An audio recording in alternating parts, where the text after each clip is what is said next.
Apple Watch Ultra owners, you might want to sit down for this one. Cupertino has a massive problem on its hands, and it is not coming from Samsung. We have been sitting around waiting for the Apple Watch Ultra 3 to bring something revolutionary to the table. But massive supply chain leaks just revealed that Garmin is about to completely embarrass Apple.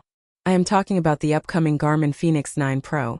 And if these blueprints are accurate, it is going to make our current flagship wearables look like ancient relics. Seriously, Apple has been drip-feeding us minor brightness bumps and tiny battery tweaks, but Garmin is reportedly bringing a true micro-LED display, aerospace-grade titanium, and absolute off-grid satellite dominance. Is this the end of the Apple Watch Ultra's reign? Let's break down exactly what the supply chain is saying. For the last few years, Ross Young has been heavily reporting on Apple's struggle to secure micro-LED panels for the Apple Watch Ultra. We all know the rumors. The TSMC 3nm yields were supposedly too expensive, the manufacturing process was too complex, and Apple eventually scrapped the project entirely. Well, according to fresh reports out of DG Times, Garmin just scooped up that exact technology. The Fenix 9 Pro is ditching the agonizing choice between the old memory and pixel screens and the battery-draining AMOLEDs. Instead, they are dropping a next-generation micro-LED display right onto the wrist, pushing an absolutely insane 4,500 nits of peak brightness. For context, the brightest Apple Watch Ultra tops out at 3,000 nits, and it heavily thermal throttles to maintain it. Garmin's panel will cut through high-altitude snow glare without breaking a sweat. Are any of you actually frustrated by your Apple Watch screen dimming in direct sunlight? Or is that just me being overly picky? Drop a comment below because I constantly fight the thermal throttling on my daily driver. But the crazy part is not just the brightness. It is the power efficiency. The ELEC recently published a fascinating report detailing a brand new photovoltaic layer developed specifically for these micro-LED panels. In the past, Garmin had to put this ugly thick solar ring around the bezel. Now they have engineered an invisible, totally transparent solar harvester that sits directly over the display pixels. You get the crisp, infinite contrast of micro-LED, combined with the most aggressive passive charging system ever built. Mark Gurman mentioned a while back that Apple was toying with under-display solar tech, but they clearly could not get the seamless integration right. Garmin figured it out, and it feeds directly into what insiders are calling the forever battery architecture. By pairing this solar array with a highly optimized, custom 3nm chipset, the power draw is practically non-existent. Ming-Chi recently analyzed the component orders and noted that if you are spending the day outdoors exposed to natural light, this passive charging actually outpaces the idle battery drain.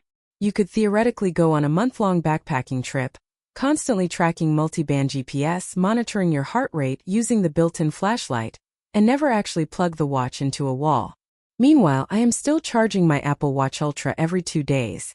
It is honestly embarrassing for the Apple ecosystem. Under the hood, things get even worse for Cupertino's health tracking dominance. We all know Apple has been locked in patent disputes over blood oxygen sensors and struggling to finalize their blood pressure algorithms.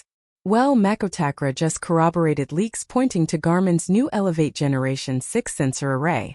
This thing is essentially medical-grade hardware strapped to your arm. It features advanced optical pulse spectroscopy designed to unlock real-time, non-invasive hydration monitoring. It does not just remind you to drink water like a basic iPhone app. It actively analyzes your sweat loss, factors in the ambient temperature, reads the barometric pressure, and tells you exactly how many electrolytes you need before dehydration ruins your workout. Plus, the rumors strongly suggest long-term blood pressure trending. It tracks your cardiovascular changes over weeks, feeding all that granular data into an autonomous AI-driven digital coach.